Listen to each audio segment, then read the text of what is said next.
Hello, modern Canadian living enthusiasts. Welcome to a beautiful January day in southeastern Ontario. Currently sitting at about -2 or around 28 degrees for our friends on the other side of the border. Ghost is saying hello. He does not want to be left out of any videos.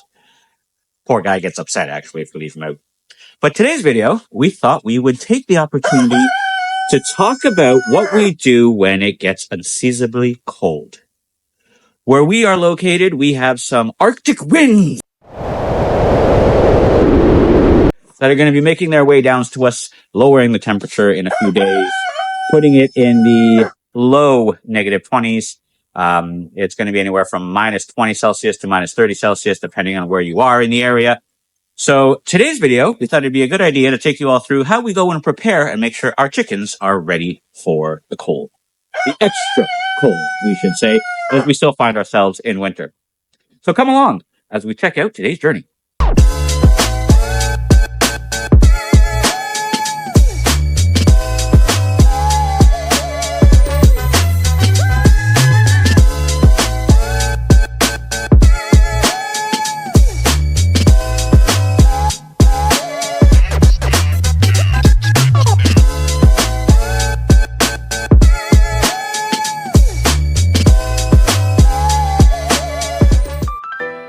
So when it comes to preparing for the extra deep cold, one of the first things we do, we select winter hardy breeds.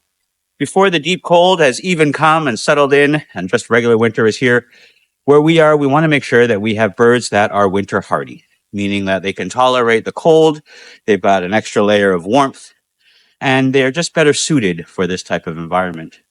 For us, we have our mixed flocks behind us. We've got Wyandottes, we have some Morans, we've got some Americanas and Barred Rocks, and a whole bunch of others in there.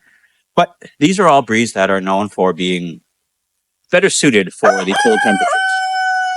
That's one of the first things we want to do when preparing the flock for winter and the extra colds, is make sure that the birds are capable of handling the lower temperatures. This right here is Marla. She is one of our Morans. She's a very cute little one. She's one of our newer ones, but she's doing well. She's acclimated to the weather. She is doing perfectly fine, along with all the rest of the birds.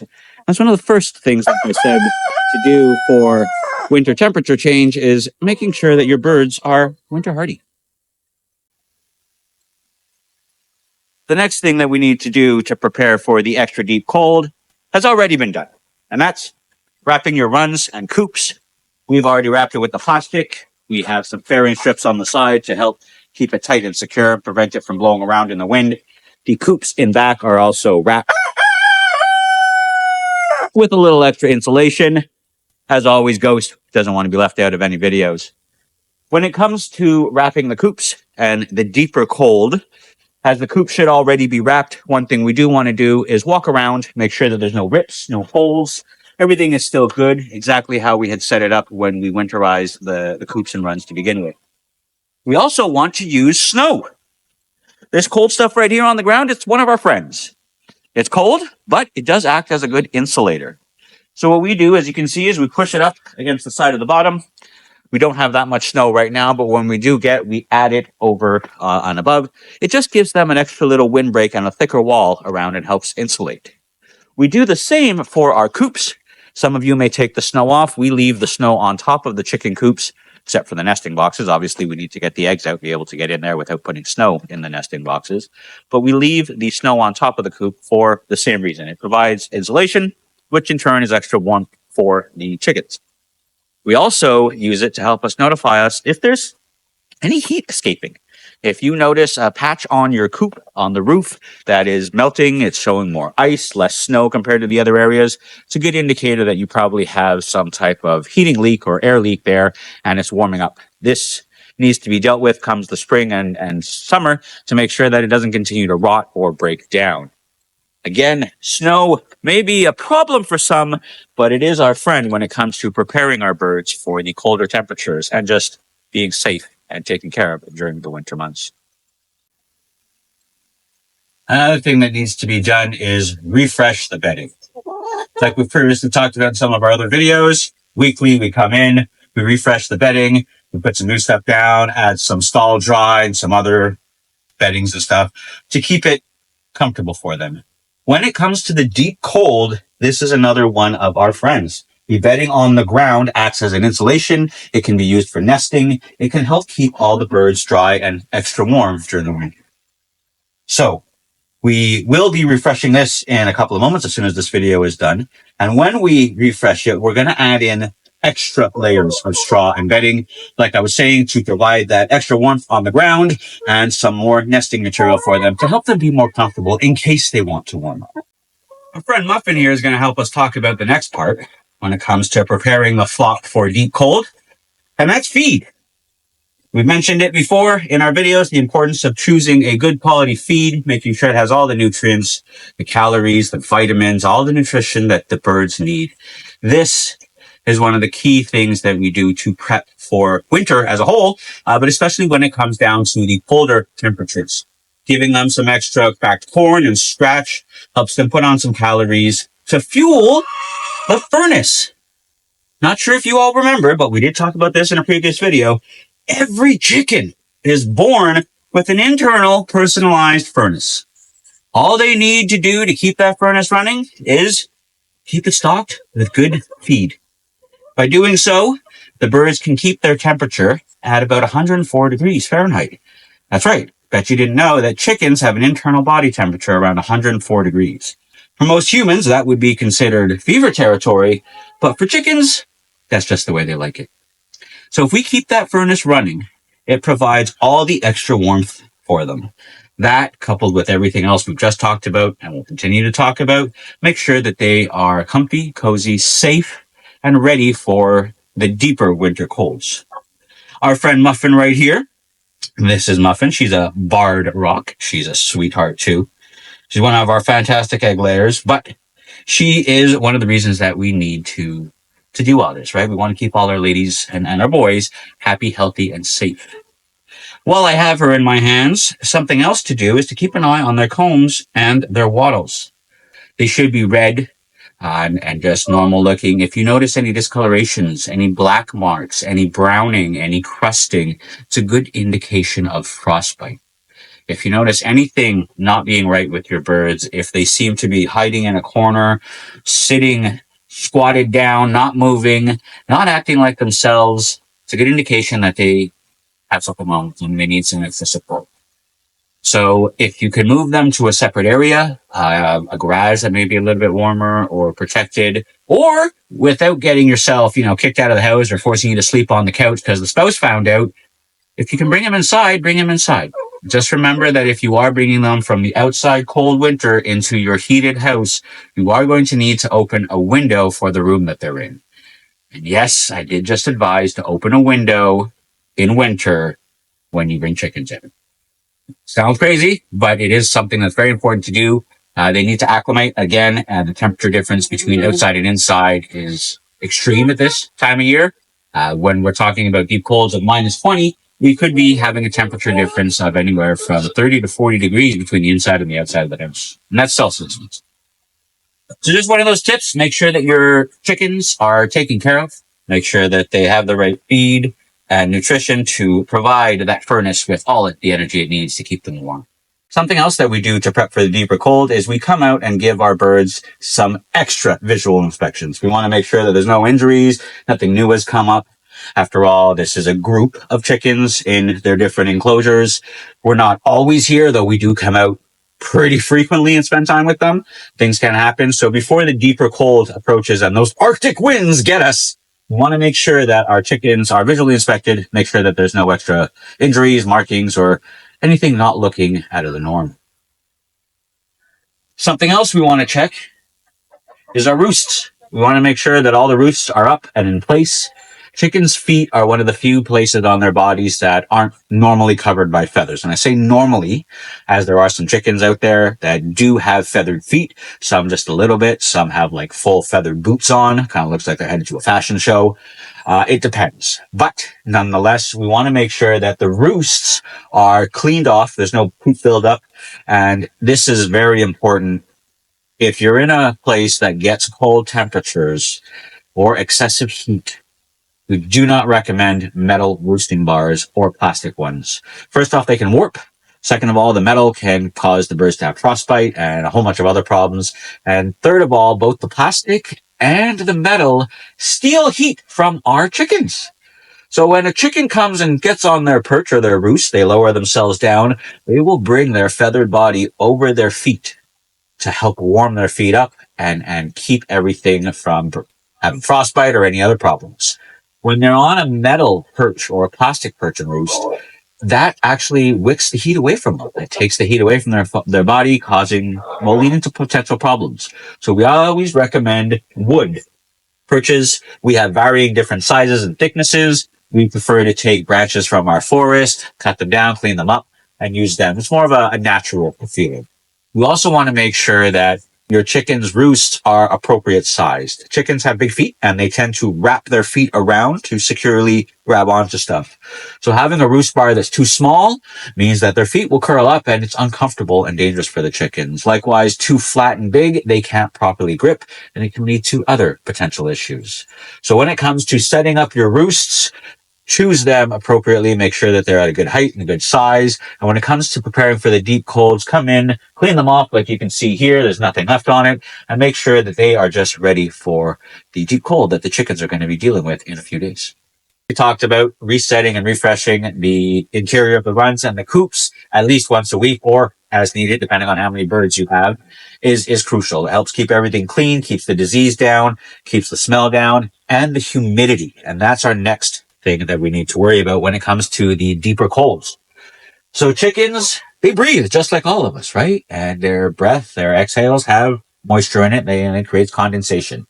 So when it comes to preparing for the deep cold, we want to make sure that the humidity in the runs and in the coops is in the normal range. If you've got humidity in the 80, 90%, you're going to have problems with your birds. They can lead to respiratory problems. They can have frostbite. They could get sick. There's a whole bunch of different situations that can occur as a result of too much humidity in your runs and coop.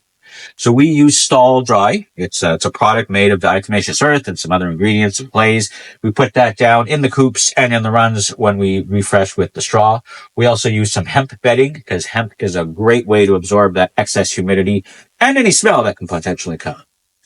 So we want to make sure that, like I said, the humidity is down. You don't have any big frost marks on any of your plastic. There's no condensation buildup. There's no drips anywhere. There's no wet puddles on the ground. Same goes for our waterers. They still need water all year round, right? Even in the winter. But we need to make sure that they're not dripping, they're not creating excess water puddles on the ground. And if they are, we need to take some steps to fix that. Again, we want to keep the humidity down. We monitor our temperatures and humidities in the runs and in the coops with smart home thermostats and things like that. It's just how we do things here. You don't have to go the smart home route, but I would encourage you to get some type of thermometer and just some type of hydrometer so you know what the humidity and temperature is in your chicken runs and coops. So we've got one in each coop, one in the middle of the run that's on the side there. This lets us know what temperature and humidity the birds themselves are feeling. And this helps us keep an eye on it, like I was saying, to make sure that they're comfortable, safe, and secure at all times. Just a reminder on ventilation and drafts, especially when it comes to those deeper colds. Hi, Muffin. We want to make sure that the ventilation is okay, so the air movement is flowing from front to back or back to front, but across the top of the runs and coops. And we want to make sure that there's no drafts. So when we were checking the outside before for any rips or holes or damage to the runs and coops, this is how we also prevent drafts. When we're on the inside, we do the same. We look around. We want to make sure that the airflow, like I was saying, is ventilation airflow, moving air through the space and not draft pushing it in. So this is one of those important steps. Chickens can deal with the cold and the heat. They deal better with cold, so long as there's no drafts. The drafts and the humidity are the two biggest problems that chickens face in winter. So this is something to keep an eye out and make sure that your coops are draft free, as ventilation is our friends, drafts are not. Now you can see I've got Bernadette with me, aka Bernie. Talk about one of the last little pieces here.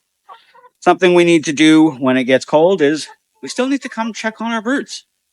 and all the other animals. If you have any other animals on your property, especially when it gets to be those below freezing temps and those extra cold nights when the Arctic winds are coming down and going to make it into the minus 20s and possibly down to the negative 30s too, we have to come out. If you have animals, you need to be doing right by them. You need to do your chores. You need to take care of them. So when it's cold and when we get down to those excessive cold days, we come out extra.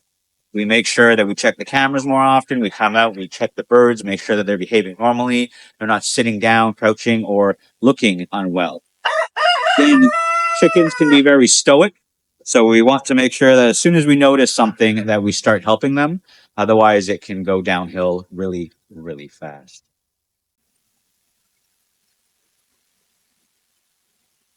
Something else we need to do, eggs. You need to continue to collect your eggs, especially when the temperatures drop down to the negative 15s, 20s, minus 30s. They can freeze really, really fast. They can crack and break, and they're no good to anyone. Well, the chickens will still eat them once they thaw out. But if you're looking to collect your eggs for you to eat, make sure that they don't crack. Bring them inside. This prevents them from getting any disease or nasty stuff inside the egg that you're going to eat. If you're raising the chicken eggs for hatching, if you're going to be collecting them for that purpose, you need to get out there really, really quickly. In winter, the temperature can drop. If the egg gets to below a certain temperature or freezes, it's no longer good for hatching as the fertility rates drop off the cliff, like Roadrunner and Wile E. Coyote. So there's another one of those things you need to do. Even though it might be unseasonably cold outside, you still need to come check on your birds and collect their eggs. Now, you're probably thinking to yourself, wait, he hasn't said anything about heating the coops or the runs. That's because we chose not to. Making sure our birds are acclimated to the temperature was something we chose to do, and that's one of the reasons we don't provide supplemental heat in the coops or in the runs. When it comes to those exceptionally cold days, especially if it goes down below minus 30, we may add some temporary measures. We will never use heat lamps, and we recommend you not use them either. The risk of fire, injury to the birds is just too great, and it's not something that we recommend. The heat plates, on the other hand, work great. We've used a few just like in our brooders. I'm sure if you're raising chickens, you probably already have some. The heat plates provide a better feel of warmth. I would not recommend putting it in the coop, as again, that could overheat the coop. Chickens do better with cold than they do with the hotter temperatures. So making sure it's balanced. Putting it in the run is probably a better choice. Something else you can try is an old style incandescent light bulb with a terracotta pot. Sounds crazy, but it works. If you have an old style incandescent light bulb that you can mount to the roof of a run of a coop or put in an area, you put a terracotta pot over it. The warmth from the light bulb will heat up the terracotta pot, cause it to radiate out. Kind of like a lower grade version of the heat plates we were just talking about.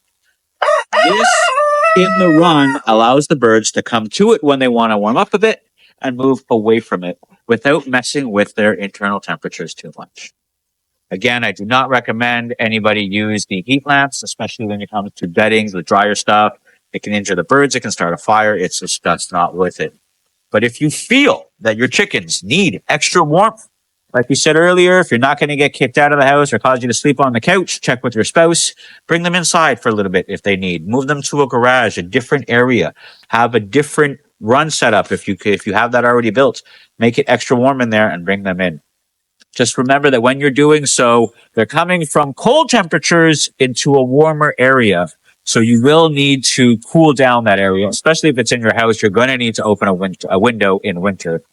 And yeah, I know I'm saying it again. It sounds crazy just as I'm saying it, but you're going to need to open the window for the room that the chickens are in if you do bring them inside during winter to help them recover from anything. So again, even though it's going to be cold, make sure you come and take care of your animals. All of them. They got food. They got water. They are protected from the elements. If they're not acting the way they normally do something, right? Don't just wait and say, oh, they'll get better. Act as soon as you can. There's many more things that you can do to prepare for the deeper cold. You can add extra straw bales on the inside. You can put them on the outside too to create a wall, help break down those winds and stuff, kind of like the tarps do for us. There's different things you can do. But all to say, you need to do something if you want your journey to continue. Chickens are stoic, like we keep reminding you all. So when things are noticed to be going not so well, it's usually too late or close to it if you don't act really quick. We hope you all learned something. We hope you'll stick around for more of our videos. As always, come check us out on Facebook. Follow us on YouTube. Hit that like, subscribe button, and we will see you next time for another video. Take care, everyone.